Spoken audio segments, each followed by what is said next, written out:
when we exclude people because of a criminal record or because of a mental health challenge or because of addiction or because of a disability of some sort, we're actually cutting off a whole side of well-being, really, and a whole side of society. And then we're putting people into a corner and not creating options for better lives or for good lives to happen. Welcome to the Human Side of Business podcast with me, Louisa Meehan. We're exploring real stories from the trenches of people management.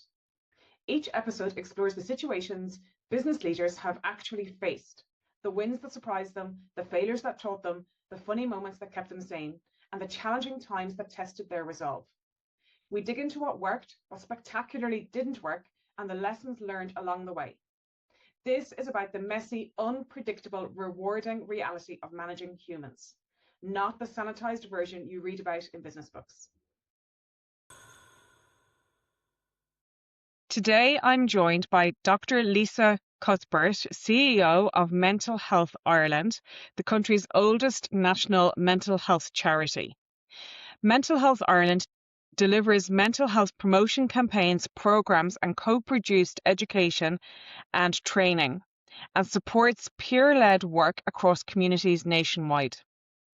Lisa brings deep leadership experience from the not-for-profit sector with a strong focus on person-centered, strengths-based approaches and on improving access to supports for people facing significant challenges, including mental health difficulties, addiction, homelessness, and involvement with the justice system.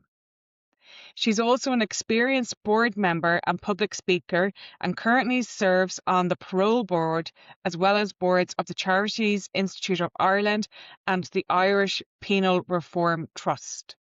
So you're keeping busy, Lisa. Very busy, and I forgot, actually. I'm on the board of Mental Health Europe as well, actually. So yes, I forgot that. Taking it to a European level. Taking it to a European level, which has actually been really interesting. You know, I would have done European projects over the years, so it's good to kind of see Mental Health Europe as a network, similar to, I suppose, Mental Health Ireland. It's a network of mental health charities, mental health organisations that are across the EU. So it's very interesting to listen and to learn and to see what's happening in other countries and to understand kind of the pathway we've taken through legislation that's not always there in other countries. So no, it's really good learning. And actually, I've been able to bring, I suppose, my experience to the table too, which is good. It's good to be able to use what I've learned in a constructive way. Yeah. I think that sharing of information is so important, whether it's you sharing with others, but also learning back, and so that you don't have to learn the same lesson that somebody else has already learned it. And I think that's sort of hugely beneficial, isn't it? Yes, and if only we did it. I think that's the challenge at times, is that we can get all the best advice and we can get all the best kind of lessons from other people, but we still have to make our own mistakes our own way. And I think, yeah, I know kind of personally there are times like, oh, please listen to me. And people do or they don't, and they end up kind of whatever happening, and then they go back and I was like, you're all right. It's like, yeah, I know. So it would be lovely if we could learn through other people's experiences, but there are times when we can and times when we just won't, I think, yeah. The joy of the human side of life, isn't it, really? That's sort of the human condition that we have to sometimes experience things. I know, I mean, I've known you for a few years now, but when I first got introduced to you, you were the CEO of a separate organization, which was PACE. And between the two roles, as I was sort of, in my mind at least, I see you as this person with an umbrella understanding in relation to supporting individuals in lots of different aspects of their life. But today we're talking specifically about getting back into work or staying in work successfully. And within PACE, the area that you supported would have been individuals who have a criminal record, all the way from minor crimes all the way through to the most severe crimes, and people on the full spectrum. And now with Mental Health Ireland, it's people with mental health issues, again, the full spectrum within that. And there is some crossover between those two communities, as there is, I suppose, between each of those communities and all others. But I'm really interested in exploring with you the challenges that individuals within those communities face in accessing employment, and how employers can support their sort of employment journeys whilst. So why don't we start with some of the challenges from your perspective, having spent many years working with individuals in these circumstances? What are the main challenges for them in accessing employment, and are there different challenges for the different groups? I think it's a very big question and a very broad question, and the challenges vary. I think I would have started looking at this, 30 years ago, kind of before I ever got to PACE. Part of my work was around, ensuring that people who were coming through prison had access to education and training in order that when they came out of prison that they would have qualifications and skills in order to be able to enter the job market. And I think one of the challenges that I saw very early on was that stigma that relates to people who've been in prison. A lot of the people that I would have worked with have not have just been in prison, but there was addiction issues, there was mental health issues, that there was kind of layered issues that people had to address in order to be ready for work. And the challenge that you have is that work is really important. Being able to engage with society, being able to engage with communities is critical for all of us, for our mental health, for our well-being, for our capacity to feel uh, good as humans, that we're contributing in a positive way. So when we exclude people because of a criminal record or because of a mental health challenge or because of addiction or because of a disability of some sort, we're actually cutting off a whole side of well-being, really, and a whole side of society. And then we're putting people into a corner and not creating options for better lives or for good lives to happen.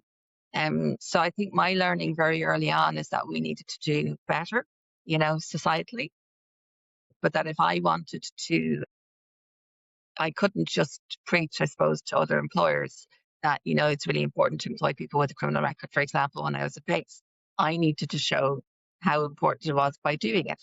So I needed to create the systems so that I could understand the fears that employers would have or the concerns employers would have, because I knew I had an understanding through my work with people of the complexity of crime, the complexity of addiction, the complexity of all of those things. And I knew I had the privilege of being able to be the person at the centre of that.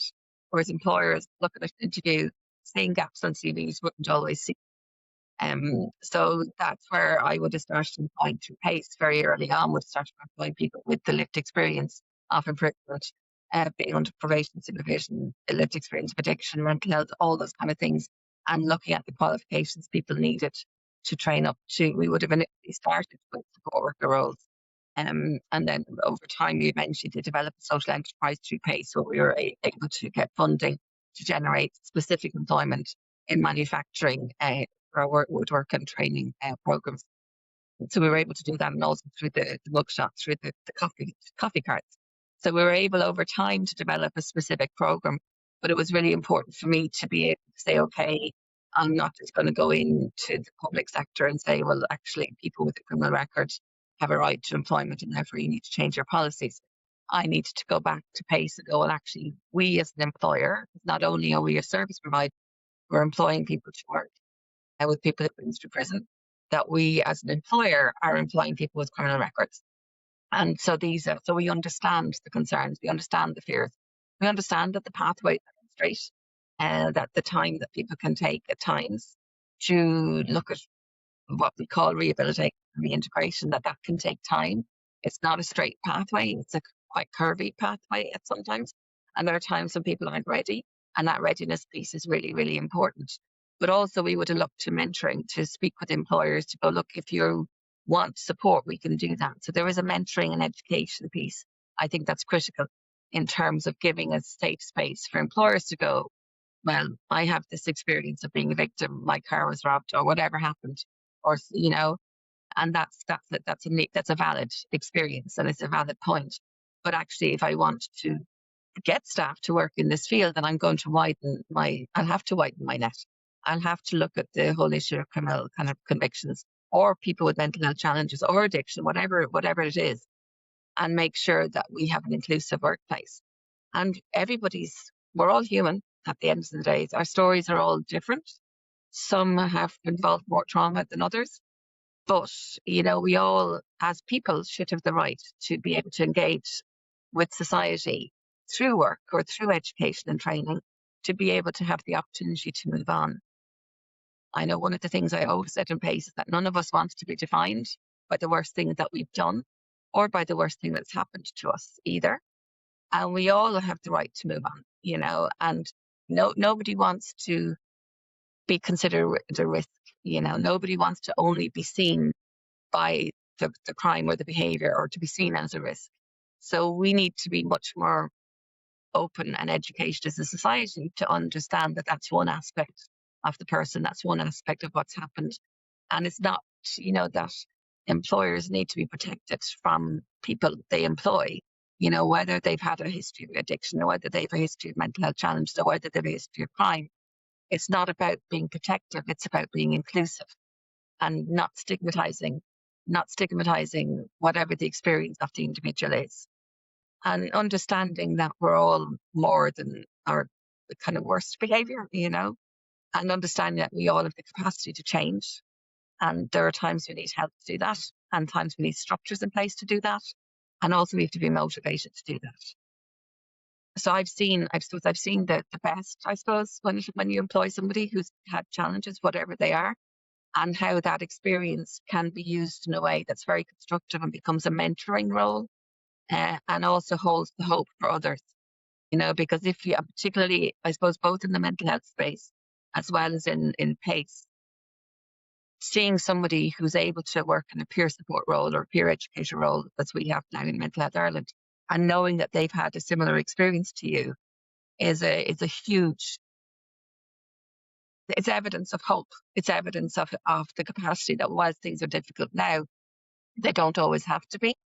And this may not necessarily be an area that you want to work in indefinitely, but at least you can see that somebody that had similar experience to you has actually been able to get the support it needs, has been able to make the changes it needs to make, and has been able to move on and is in employment and is living a good life and has that capacity and insight and knowledge about themselves to know how to live, kind of in a way that's healthy kind of going forward. Like there's a lot in what you've just said there, and I was sitting here going, I definitely, and look, my background is quite vanilla in comparison to some of the individuals that you've had to give support to, and I wouldn't want to be judged by my worst day, or I wouldn't want to be seen publicly by my worst day. And for some of these individuals, whatever that is for them will forever be exposed. It's on the front page of the New Irish Times, or it's wherever it might be, and they can't escape that. From your perspective, do you think for an individual in that circumstance, whether it's somebody with a criminal record, addiction, serious mental health issues, if they're going into a potential new employer cold, so that there's no sort of connection, they've applied for a job, same as everybody else, do you think that they should bring it up before it's brought up to them? Or how do they navigate that? Like, how do they need to tell the employer? And if they do, how do they go about doing that in a way that doesn't stop them, before they get the interview at all? Yeah, I think that's the issue of disclosure is a challenge kind of for everybody. And also people have a right to privacy. So in general, a lot depends on the job. So if somebody's applying for a job with a Garda vetting and they have a criminal record, and that's going to be disclosed through the Garda vetting process, then in my former role, we'd have had a conversation to say, how do you manage that? How do you phrase it? And obviously a lot depends on what the crime is. So if the crime is something that's seen to be against property or, it's addiction related or whatever, there's different views on that. There's crimes that are against people are viewed differently to crimes that are against property. So there's different layers to crime, for example. The same with mental health, there's different layers to it. And I think a lot depends on what the job is. I have had people disclose during interview, for example, when I was in PACE, you'd be sitting there on the interview panel kind of, this isn't going great. We're not going, like in your head, kind of going, oh, that's not a great, whatever. And then you get the sense that, oh no, they're going to disclose their criminal record. And there was something else missing, but they'll begin to think that that's the reason they didn't get the job when actually it wasn't, So there was always that piece around disclosure, and it's the same in the mental health space. that if a role requires lived experience of having a mental health challenge, then disclosure is a very different conversation, because it's a requirement to the role. Then we as employers have to look at the sensitivity of the readiness piece and ensuring that the person is in a place where they can use their experience in a way that's constructive for them and for others, but also healthy. It's not going to potentially re-traumatize. It's not going to potentially create boundary issues. Because I think when we're asking people to use a very personal experience in a peer setting, it can create challenges because you're there, because of your pain and your wounds, for want of a better word. That's why you're in this space, because you want to help somebody going through a similar experience. And that can become core to your identity. So if it doesn't work or there's challenges with it, it can be quite difficult to hear that it may not be something that you're doing kind of well at. So I think that's always been when we see people using lived experience, it's always the challenge in that. But if you're going into employment in a space that's got nothing to do with either your mental health challenges or your history of addiction or your history of crime, then you want to be treated as an equal. You want to be seen as Joe Bloggs, who's good at whatever the job is. And so long as there's no risk, you have a right to privacy. So it's just looking at how you and who you can trust in that work setting, because that was always the challenge for us, particularly in the criminal justice space. So I think people are more understanding with mental health than they are with criminal justice pieces. That in that criminal justice space, there was a risk that if you disclosed before you got the job, you wouldn't get the job. There's a risk if you disclose when you have the job, you could be let go. So there was a lot of risks that came with it. But there's always that I suppose, testing, kind of, and building relationships and trying to build trusting relationships so that people see you, so that whenever they hear or learn of your history or your story, that they're still seeing you, that they're not getting stuck on something that was maybe 10 years ago or 5 years ago, whatever, that you're something that's in your past. And I think that's the challenge. And I think for us, looking at that education and awareness piece for employers, it goes back to, I suppose, so the agencies like Mental Health Ireland. We do a lot of training with corporates and with employers around mental health and understanding mental health and the language of mental health. So we've just piloted a new program there last week on mental health for managers, so that managers can have those conversations in a way that's safe, so that if somebody comes to them and they're saying, listen, I'm not having a great day, and just so you know, I kind of had an issue there a couple of years ago. I just need to process what's happening at the moment. Whatever it is they come with, the manager is able to understand it. We're not asking anybody to diagnose it. We're saying you can understand what that conversation is. You can understand what the person is talking about and give them the supports that they need to stay in the workplace. Because that's really, really important. It's critical that people can maintain that structure, because it gives everybody a reason to get up in the day, whether that's you or me or somebody else. It gives us the structure, it gives us income, it gives us identity. Work is hugely important for us. And when we go into risk, we look at risk management. Work is meaningful occupation of time. So that's something that's really, really important. So work is critical for us, no matter what we have or if we've nothing in terms of, and I think all of us, particularly for mental health piece, we all have lived experience. Not all of it is diagnosable, not all of it has ended up in contact with mental health services, but it's there. And I think that's what we have to be really clear on. Mental health is all of us. It's the employers too. So that's why we look at training into the employment situation to ensure that employers have a better understanding that if a situation arises, somebody speaks to them, they're able to address it in a relational way, in a way that isn't about being punitive, in a way that isn't about discrimination, in a way that's not going to cause harm. And if a person needs supports, they can access those through the workplace. If possible, most workplaces like ourselves have an EAP program. So those structures and supports are there in the workplace for a reason. So I think employers generally know they're, you employ people, you're employing the whole person, and that may come with like children, needing to be out sick for school, or, partners or bereavements. It comes with all kinds of things. So I would hope that most employers would come with this in a relational way. And that's why a lot of the work we're doing in Mental Health Ireland is around that education and awareness and it is going into the workplace because that's where people are mostly during the day. And we need to be talking to employers, but we need to open up the language around mental health in particular, because that's where we get to have an opportunity to create a safe space for people to have a conversation that can help them maybe get the help they, rather than stay silent and have something built and build to the point that actually it needs more than would have it needs more intervention than maybe would have been necessary if the person felt safe to speak in the first place. So that's part of what I see our role within mental health, is creating those safe spaces for employers, for anybody in the workplace, to make those conversations safe and to encourage connection as well. Yeah, look, I mean, certainly as a HR professional over the years, I've had situations going back to the two different cohorts. If I go back to the people with criminal records, I have situations where I've worked with individuals who have criminal records, and it's all been brilliant and it's been really clear and they're in the right roles. And, it might be if there was a level of sort of financial crime involved in it, that you might say, well, that's great, but we're not going to give you access to the bank account. No, we're going to just be a little bit smart about these things. And that's to protect, it's actually as much to protect the individual from a false accusation if something goes wrong as it is to protect the company. I've also seen situations where people have come in and there's been a reason where there's something that they should have disclosed, but they didn't. They've kept it secret and hidden.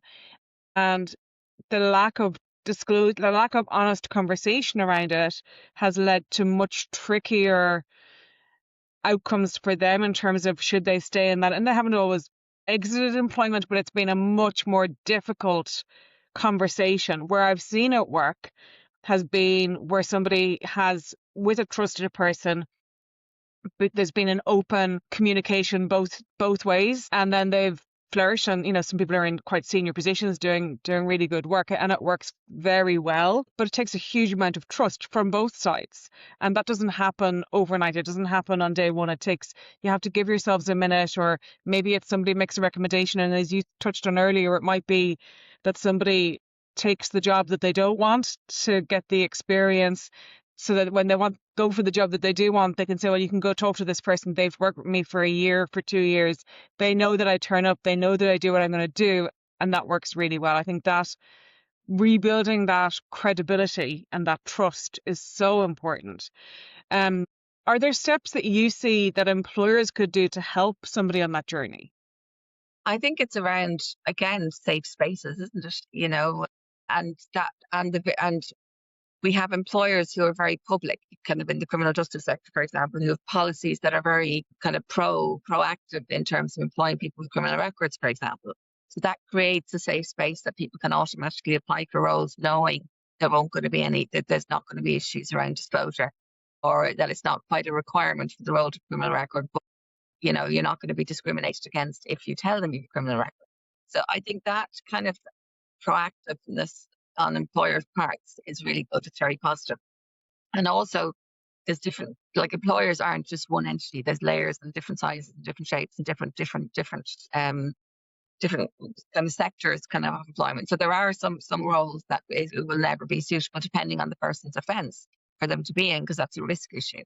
And there would be nobody who works in the sector that would ever advocate for that.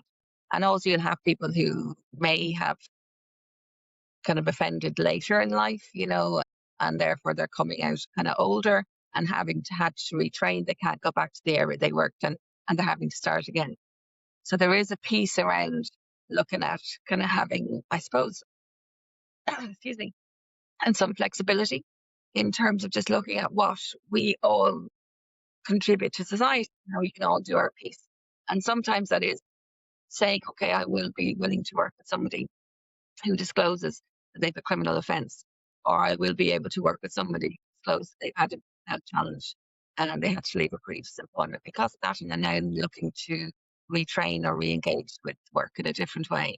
And I think all of those pieces, we need to allow now for careers not to be linear, that there's steps forward and steps back.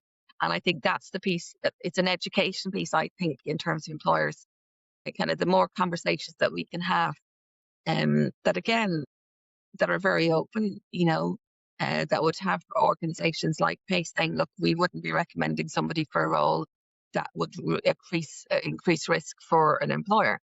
So I think that we all have a duty of care for every organisation that's working, because we're employers too, and there has been changes, I suppose, in terms of legislation and references. We're not getting information as employers that we would have gotten once upon a time.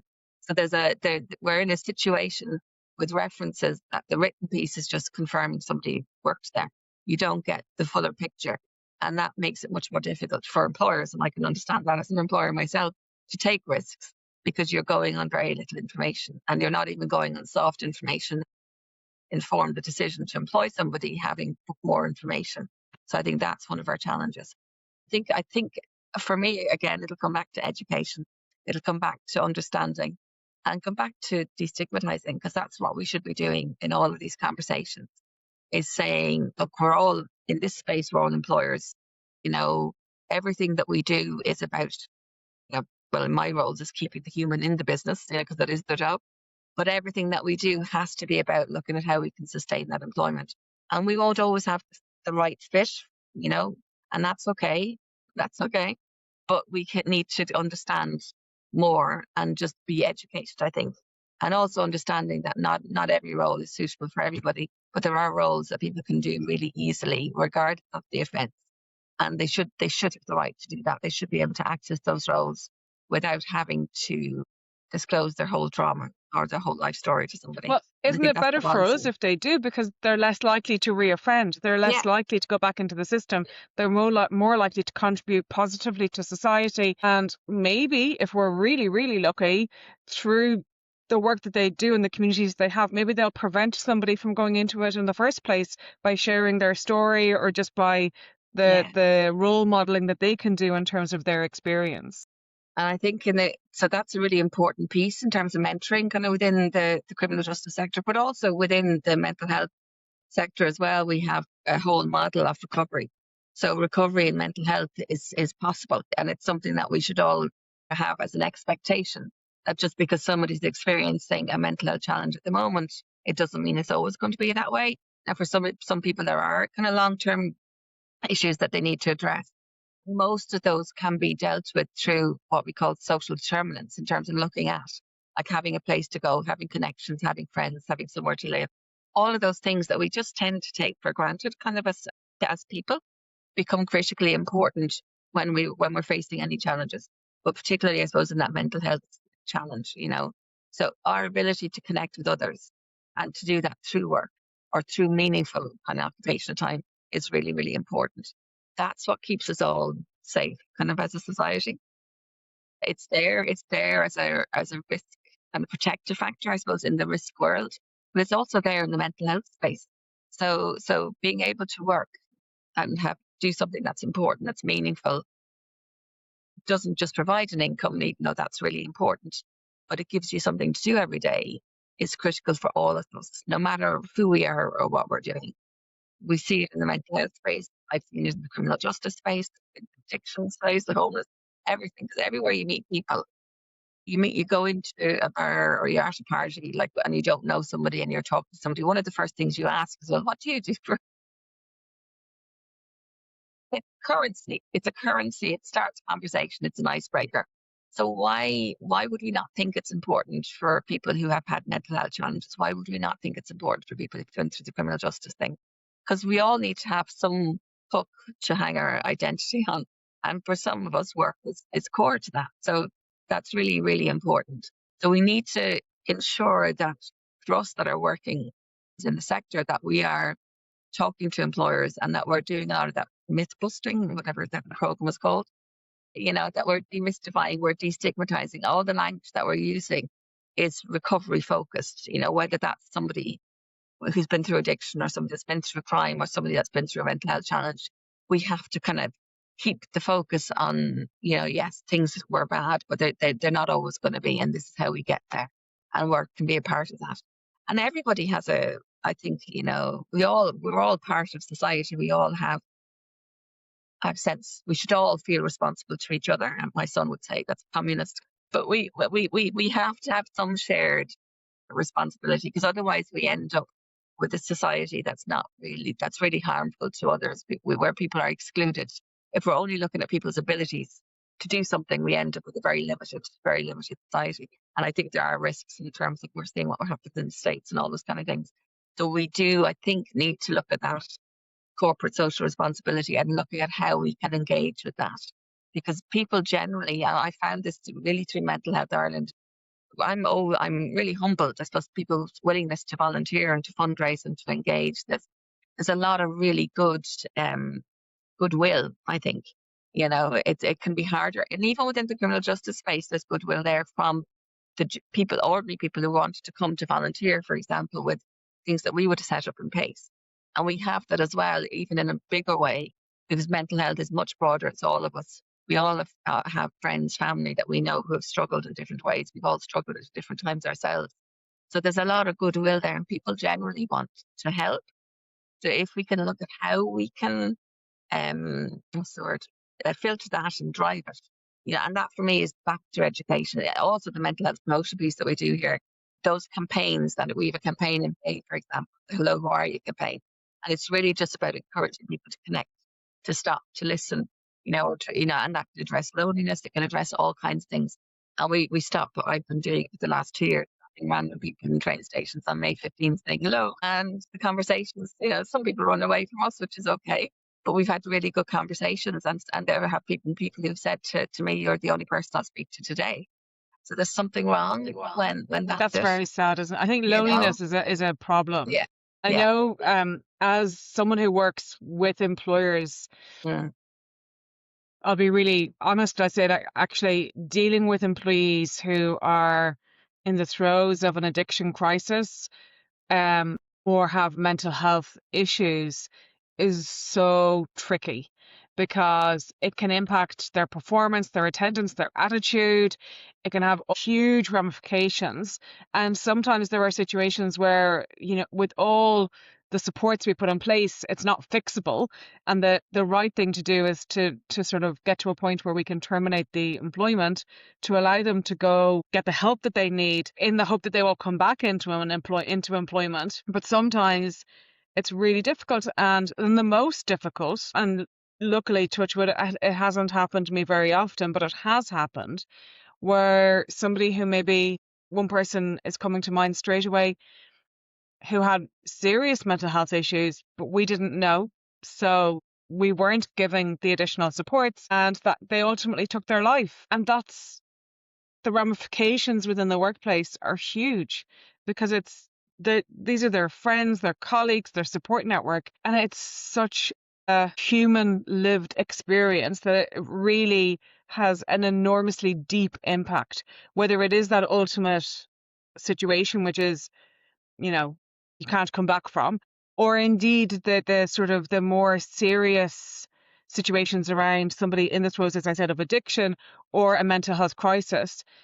It has such an impact on the people around them in the workplace that it can be very difficult to manage. It can be very difficult to find the right supports, and it's very difficult when the right support is, this person shouldn't be here, not because we don't think that they should be in employment, but because the way that they're behaving doesn't allow that we can give them the support that they need, because the impact is too great. So I suppose that's at the sort of more extreme end of mental health issues. You see the situations where people who've been in those circumstances come back, recovery. You use that word. I love the word recovery. I love that.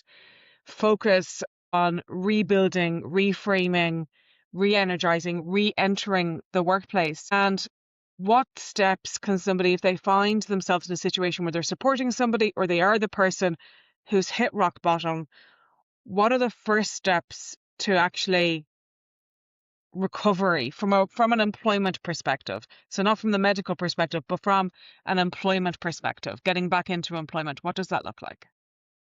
I think it looks different, honestly, for everybody, and I can empathise with the devastation that's caused when somebody does take their own life and they haven't, and people at work wouldn't have known really how bad they were struggling, and I think that's the challenge that we all want to avoid, really. So I think recovery literally looks different for every individual. For some, recovery is that stepping back. It's taking time out. It's taking time to heal, really, taking time to understand kind of what's happened. It's taking time, and depending on what has happened, whether it's depression or anxiety or psychosis or whatever it is, or whether there's a diagnosis of schizophrenia or bipolar or whatever. So it's taking the time to adjust to that, because that is a life-changing piece, and you want it to become something that you incorporate kind of into your life rather than being something that you become defined by. And I think that's the challenge. So recovery looks different. And there are times when people, if they've been able to get help and just take time out of work to have sick leave and to go and get everything addressed, but they may be able to come back into the same workplace. It depends on what the workplace is. It depends on what supports are there.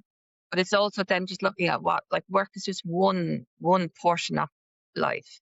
So what other things are there? Like, what other supports are in place for the individual outside of work? Do they have family supports? Do they have, or the family, not in a position to provide support, depending on what the piece is? Do they have other kind of forms of connections and friendships and relationships? Do they have, like, are they engaged with peer support programs kind of outside of work? So it's beginning to just look at the person and look at work as one component. And it's really important. It's a very important piece, but it shouldn't be the all. It shouldn't be the be all and the end all. It needs to be part of a whole picture, part of that jigsaw of structures that people have in place to provide supports for themselves. And a lot of that at times can be that therapeutic interventions and understanding and insight that the person develops for themselves. And I'm conscious I keep saying the person, not saying kind of we, but that we develop for ourselves, because I've seen that. I've seen that with people, where they have insight and you can work with that and they can work with that and they can build on that. Not everybody has that, and that's the challenge. That's the challenge. If somebody lacks insight into themselves and into what keeps them kind of well and what addresses their mental health challenges, or what keeps their mental health kind of, resilient and strong, then that's going to be something that's going to be always going to be a struggle. But I think for me, the recovery piece has to be where we start, not necessarily where we end. We have to start saying, when any of us are in the throes of the most difficult pieces, that recovery is possible. We need to expect it. We shouldn't be surprised by it. We need to aim for it, because that, if we don't have that sense that recovery is possible, that's when things, from my perspective, might get quite dangerous and quite risky. Well, isn't it that sort of basic principle across everything to do with success, whether it's in employment or sports or whatever? It's, and we talked about mentoring, but it's that ability to see the path out. You might not know all the steps. You might not know how to get there. You might not even fully believe that you can get there. But if you can see somebody else did get there, then it gives you just the smallest glimmer of hope that you might be able to get there. And if you can wake up tomorrow morning and the next morning and the next morning, and you can just take, very small steps, then there's no reason to not get there, and maybe far exceed whatever there is for you.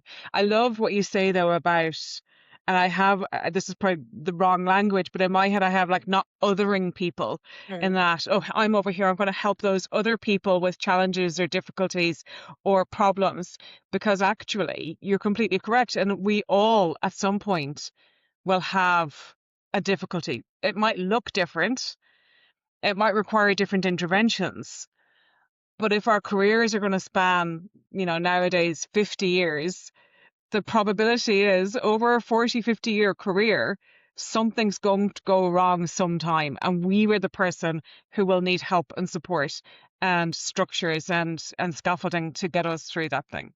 Yeah.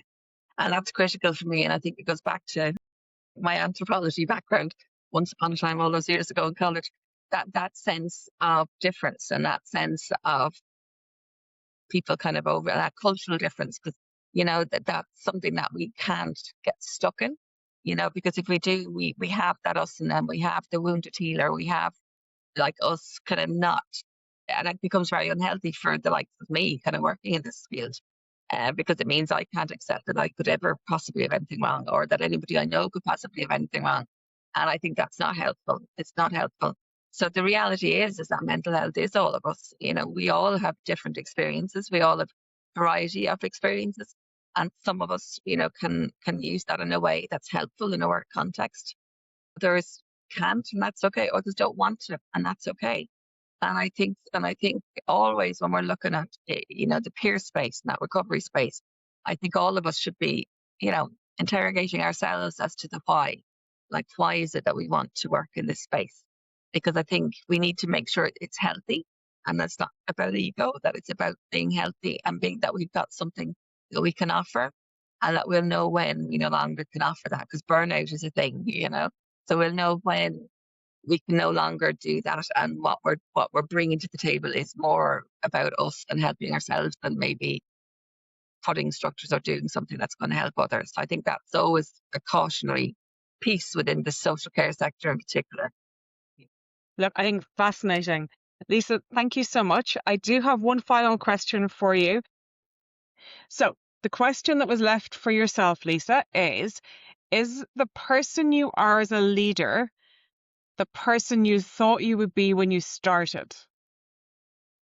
Ooh, that's a good question. I don't know that I ever thought of who I'd be as a leader. I think that's my pause. Who did I think I'd be as a leader? Because I didn't necessarily become a leader for me, if you know what I mean. So who, if I was going back 30 years,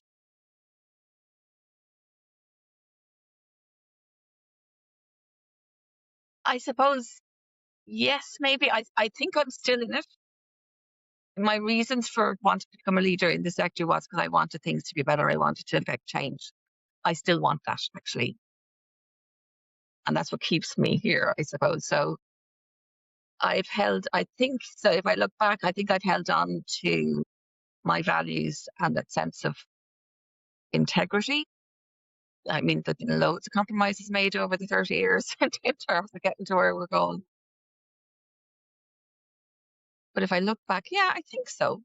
I think so. I mean, obviously, I've learned a lot. I think I've learned way more than I probably ever thought I was capable of learning. And I've made loads and loads of mistakes along the way and decisions that were like, but yeah, so yeah, I think so. I think so. I think I'm probably more similar to when I was 19 than I am now. But I kind of think that I think the process of change for me in terms of moving roles has given me an opportunity, or moving organizations, given me an opportunity to reclaim that that sense of actually this is why I want to, because I have to have those thoughts and conversations before I make the decision to move from place to Mental Health Ireland, for example. So it gave me that opportunity to refresh and think, why am I in it? Why do I want this role? Why do I think leadership is important in the sector? Why are leaders needed? So I had to have all of those things. So I kind of think I am. I think, yeah, I think I wouldn't have been overly, it was never about money or greed or any of those things that you might have in other business CEOs, because I suppose it's the NGO sector. It's a different approach. Yeah. Well, Yeah. Lisa, thank you so much. It's been an absolute pleasure to have you. Yeah, it was good to see you again. And thank you for the opportunity, Louisa. So take care.